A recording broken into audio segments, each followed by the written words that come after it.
Leader. Mr. Speaker, pursuant to our rules, I move that we open the privilege hour. Hearing no objection, the motion is carried. Privilege hour is open. Majority Leader.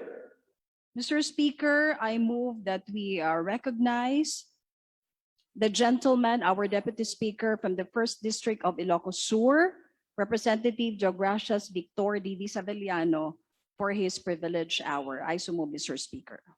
Our esteemed Deputy Speaker, the gentleman from the 1st District of Ilocos Sur, the Honorable Geogracias Victor D.V. Savellano is recognized. Please proceed. Thank you, Mr. Speaker. My dear colleagues, good afternoon. I rise today on a matter of personal and collective privilege on the issue of illicit trade of tobacco products. Illicit trade of tobacco products is and remains to be a serious problem that robs from all Filipinos. Our tobacco farmers in the north and central Luzon, Visayas and Mindanao, and our workers in tobacco manufacturing facilities in South Luzon and NCR, agents, retailers, and sari-sari store owners nationwide, and the millions of Filipinos that rely on the health and social services of the government being funded by the taxes from the tobacco products. For 2021, the target revenue for tobacco excise tax is 177 billion. I repeat, 177 billion. In August of last year, I participated in the congressional investigation and therefore released a statement expressing my deep concern and alarm over the widespread corruption inside the PhilHealth Insurance Corporation. Corruption that essentially puts to waste the sacrifices of tobacco farmers who help fund the agency. Paulit-ulit ko pong sinasabi, magkakabit ang bituka ng PhilHealth at industriya ng tabako. Now, several months after, I rise again to bring the light another issue that hounds the tobacco industry, an industry that supports and provides livelihood to millions of Filipinos and contributes billions of pesos to the government. I repeat, contributes billions of pesos to the government. According to the National Tobacco Administration, the local tobacco industry supports more than 2.2 million Filipinos directly. Mahigit 460,000 ang nasa industriya ng paggawa o pagsasaka ng tabako. Samantalang mahigit sa 1,000,000 at 700,000 naman ang nasa trading, manufacturing, and distribution of tobacco products. Aside from providing employment, particularly in this time of a severe pandemic, the tobacco industry contributed 148.5 billion in excise tax alone last year. I repeat, 148.5 billion in excise tax alone last year, from 32 billion in excise tax collection in 2012. Excise taxes from tobacco products has almost increased 5 times to 148.5 billion in 2020. A good chunk of this excise tax collection is allocated to the Department of Health's Universal Health Care Program. It is not by coincidence that the Department of Health's budget has substantially increased from 42.2 billion in 2012 to 134.45 billion this year, representing a 220% increase. It is also not an accident that the country's National Health Insurance Program, which covers enrollment and coverage of indigent families, senior citizens, unemployed persons, and with disability, and financially challenged point-of-service patients get substantial support, receiving 71.35 billion this year. It is not by chance that 100% of Filipinos are now covered by our national health insurance. However, Mr. Speaker, sad to say that the tobacco industry that supports and funds this lofty program is besieged by organized crimes through smuggling, counterfeit, and tax evasion. The government is losing billions in tax revenues. The government is losing billions in tax revenues. Legitimate businesses are being undermined, and consumers are being exposed to poorly made, unregulated products.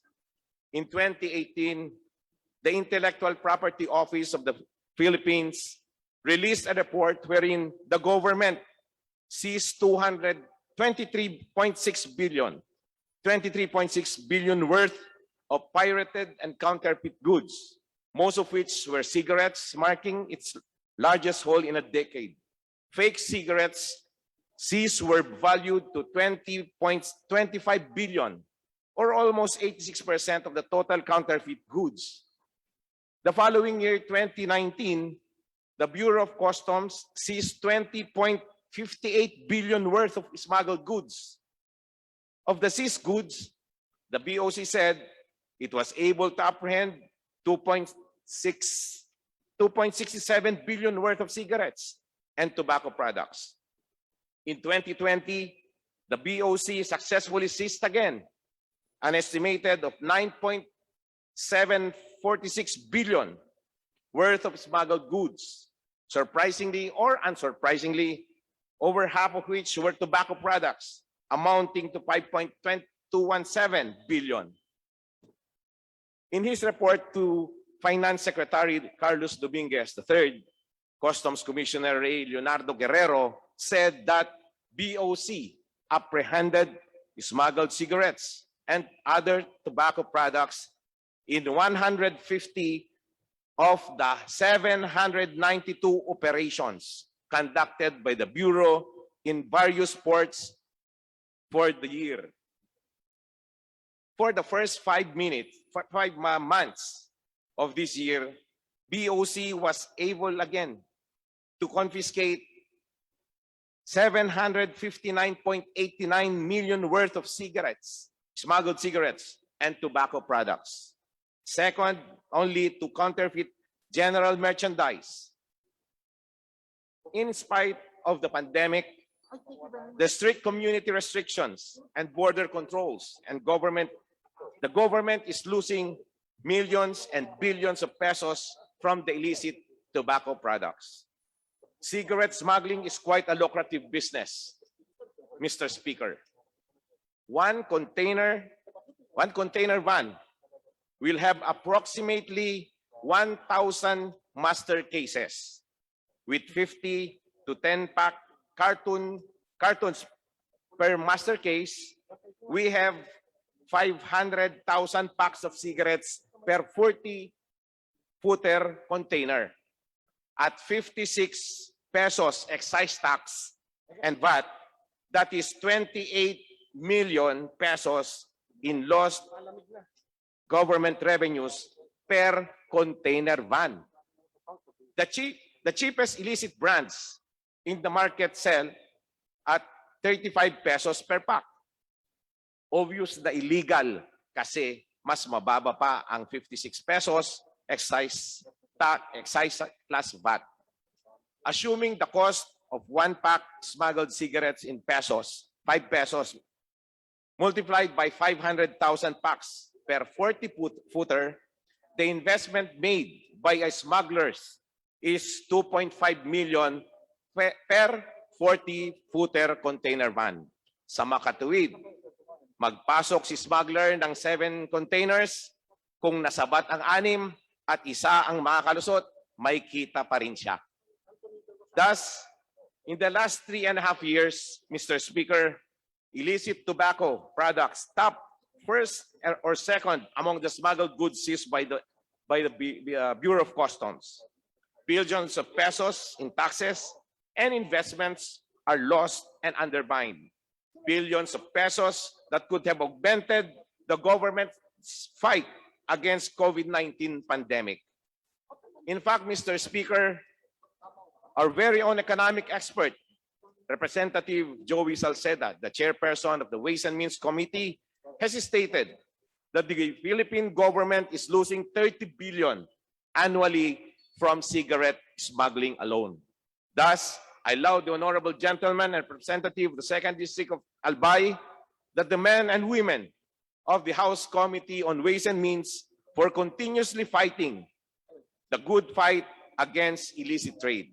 I am grateful for their support and for them not getting tired of my intercessions and inquiries during congressional investigation.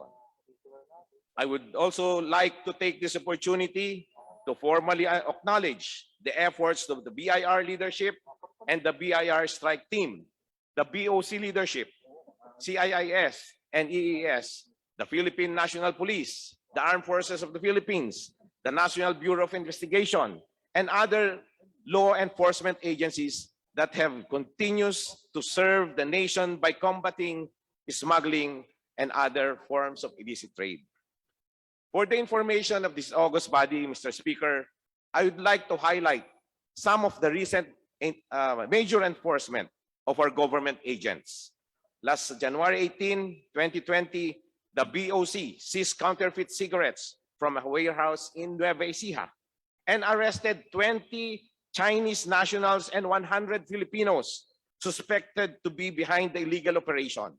The BOC Enforcement and Security Service with police and barangay officials inspected the warehouse and found an undetermined quantity of cigarettes with labels mimicking different brands, as well as 15 cigarette making machines, 6 rows of packing machines, a filter making machine, a mixer, a dryer, raw materials, and 3 boxes of fake Bureau of Internal Revenue stamps. The confiscated cigarettes were estimated to be worth 1 billion. Last May 4, 2021, the Bureau of Internal Revenue and the National Bureau of Investigation seized 750 million worth of fake stamps and materials for making cigarettes at a warehouse in Bacolod City. That is about 15 million pieces of fake tax stamps found in just one warehouse. Last June 24, 2021, Criminal Investigation and Detection Group, the CIDG Pampanga Field Unit, a team that the Bureau of Internal Revenue of Region 4 Investigation Division, Mabalacat City Police, and other law enforcement units implemented the mission order issued by the BIR at a warehouse located at the DOST compound in Barangay Paralayunan, Mabalacat City. The initial estimate of the recovered smuggled and counterfeit cigarettes in the warehouse, including raw materials, is more or less 300 million. In a follow-up operation conducted by the Global Asiana Park in San Simon, Pampanga, they were again able to confiscate 147,000 pieces of fake BIR stamps, 1.470 million pieces of fake light blue BIR stamps, 12 cigarettes packing machine, 2 cigarette making machine, 10 boxes, black film and label, and other materials with a total estimated value of 1 billion. In an effort to abuse and take advantage of the preferential treatment and privileges, in special economic zones and Freeport, 2 cigarette manufacturing facilities were closed for operating without necessary permits. The investigation also showed that the companies, subject of a series of raids and seizures, have interlocking ties. As reported, the enforcement of team noted that records of the Securities and Exchange Commission Ex-Mighty Corporation General Manager Greg Lim and Benson Chua are the biggest stakeholders, and both are directors of GBBEM and GB Global. As reported on February 5, 2020, the BIR strike team and the National Bureau of Investigation conducted enforcement operations against GBBEM cigarette factory inside the Pampanga Economic Zone. A statement of the Department of Finance last April 6, 2021 said the BIR shut down the factory of GBBEM because it was manufacturing cigarettes without the necessary permit to operate. As a result, the BIR seized a total of 21 cigarette making machines, 12 master cases of Two Moon cigarettes, and two warehouses full of Two Moon and DNB and assorted packaging materials. BIR totaled the seizure of 1,656,880 cigarette packs, which were not registered with the Revenue Agency and not having the proper license to operate. Following the information that GBBEM and GB Global are affiliated companies with common shareholders and officers, and that illegal Two Moon cigarettes were prevalently sold around Central Luzon, the same BIR and NBI composite team conducted an investigation of the factory of GB Global on July 29, 2020. The inspection yielded 4,786 master cases of non-BIR registered and non-compliant Two Moon and Soho cigarettes. Because of such violations, the BIR ordered the seizure of 3 cigarette making lines and 2 cigarette packing lines at GB Global. Consequently, a suspension order was issued by the Director General Charito Plaza of the PESA for both companies for non-registration with the BIR in absence of the permit to operate. However, shortly thereafter, it was found out that the errant manufacturers defied such suspension orders and persisted with their manufacturing operations, couching such clandestine operation as dry run. During the April 2021 hearing, PESA Deputy Director General said the 2 companies are no longer operational, then corrected herself and verified that the companies are doing a dry run. Let me ask members of this august body if 2,200 master cases is a reasonable quantity for a dry run for factories that have been ordered to stop operating. If not, again, for the timely fitting intervention of the Ways and Means Committee, Technical Working Group, looking into the loopholes of importation and exportation of tobacco products under the able leadership of PBA Party List Representative Coco Nograles, the government would have been conned and defrauded again by these unscrupulous traders in the amount of 62.7 million. Thus, it is high time that the Bureau of Internal Revenue and the Bureau of Customs to have more active roles in policing special economic zones and free port zones, particularly with those engaged in manufacturing, importation, and exportation of excisable goods. The new illicit trade prevention provisions in the recent enacted CREATE law is a welcome development that would give better enforcement powers to our tax and customs officials. There have been hundreds of enforcement activities over the years, Mr. Speaker, and our government partners from the BIR, the BOC, and various law enforcement agencies have made great headway in the fight against illicit tobacco products. However, much more needs to be done. As tobacco excise taxes increase, illicit trade not only grew, but it also evolved.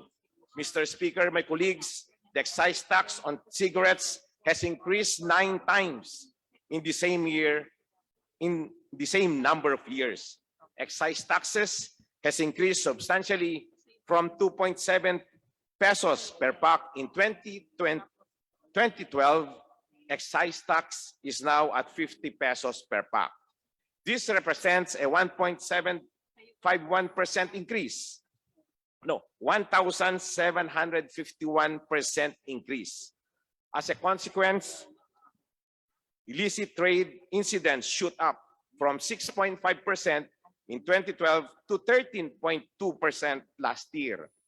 Rather than illicit tobacco products mainly coming from one source, there are now several small to medium-sized illicit factories operating in various parts of the country.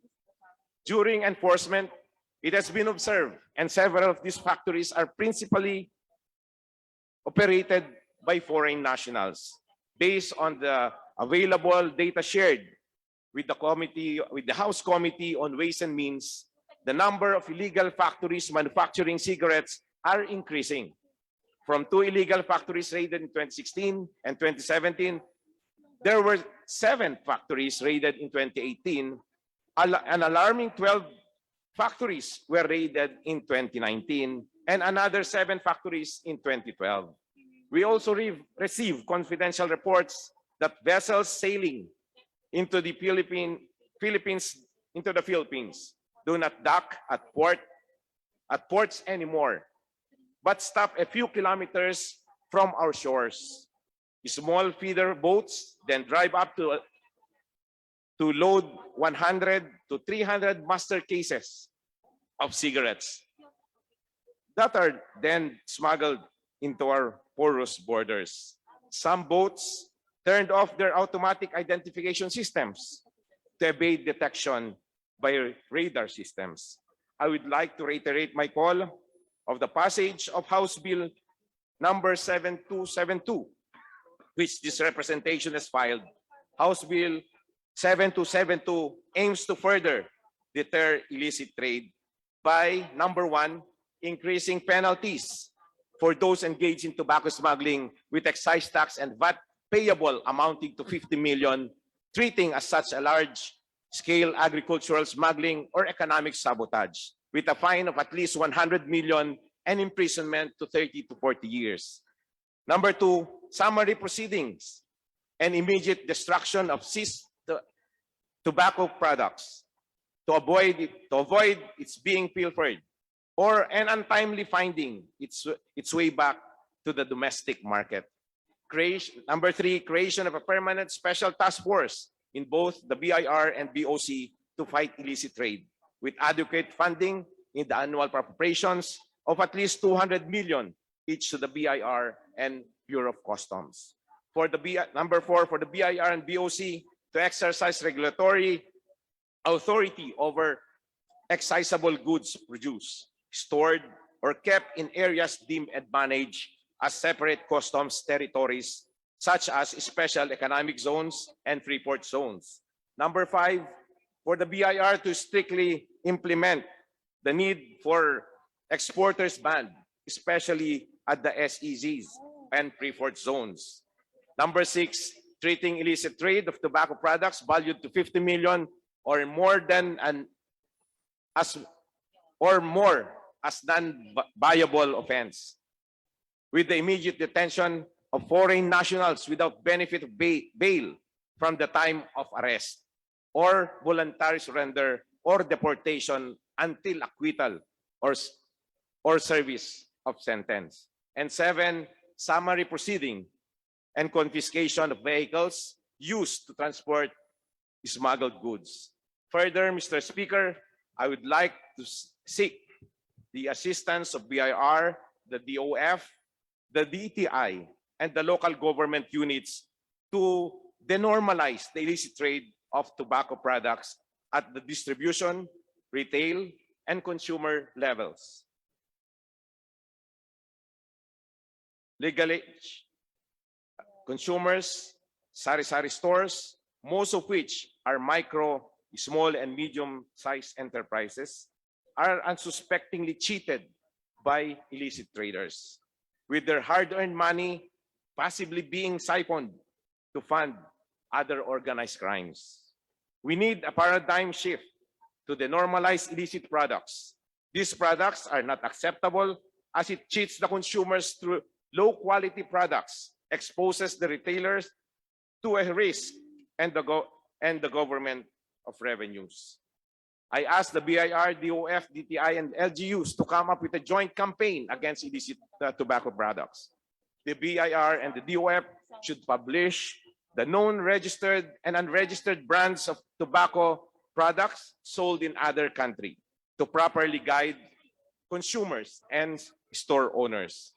The BIR should also ensure the immediate issuance and correct implementation and enforcement of the minimum or floor prices of tobacco products. This would deter propagation and circulation of unregistered and non-tax paid tobacco products sold to very cheap prices, even below the mandatory excise tax and VAT that are due to the government. The DTI and the LGUs should then help cascade this information to all retail stores in a concerted effort to fight illicit trade. The DTI should also strictly monitor and remind online platforms like Lazada, Shopee, Carousel, etc., to be mindful of government regulations by ensuring that only authorized and registered sellers and tax-paid products are allowed to be advertised and sold in their platforms. By their leniency and negligence, they are acquiescing to the proliferation of illicit products to the detriment of the country and its people. Lastly, I call on the BIR, BOC, DOJ, PNP, NBI, and all government enforcement agencies to prioritize illicit tobacco products in their order of battle and go after the operators and protectors of illegal operation, which exploited and drained this country's people and resources. Strategic checkpoints at major and road arteries is a good start for our law enforcement agencies to cut the supply chain. The illegal trade of tobacco products is a knife that pierces the heart of the farmers and workers toiling in the fields and at the factory floor. And the same knife cuts a gaping hole on the coffers of the government. The fight against illicit trade is a key component in boosting our revenue and collection. By reverting illicit volumes to the legal market, government revenues are assured, while livelihoods of our tobacco farmers and their families, workers in the manufacturing and processing plants, and all other stakeholders of the tobacco industry are safeguarded. Let us all work together to reach that 177 billion target. I repeat, to reach that 177 billion target, let us all fight illicit trade in cigarettes. Maraming salamat po, Mr. Speaker, at magandang hapon po sa inyong lahat. Majority Floor Leader. Mr. Speaker, inasmuch as there's no other House member who wishes to interpolate the Honorable Sabelliano, I move that the privileged speech of Honorable Sabelliano be referred to the Committee on Rules for its appropriate action. I so move, Mr. Speaker. Are there any objections? Hearing none, the motion is carried. Majority Floor Leader. Thank you. Mr. Speaker, the next to avail of the privilege hour is the Honorable of 2nd District of Marikina City, the Honorable Stella Luz A. Kimbo. I so move, Mr. Speaker.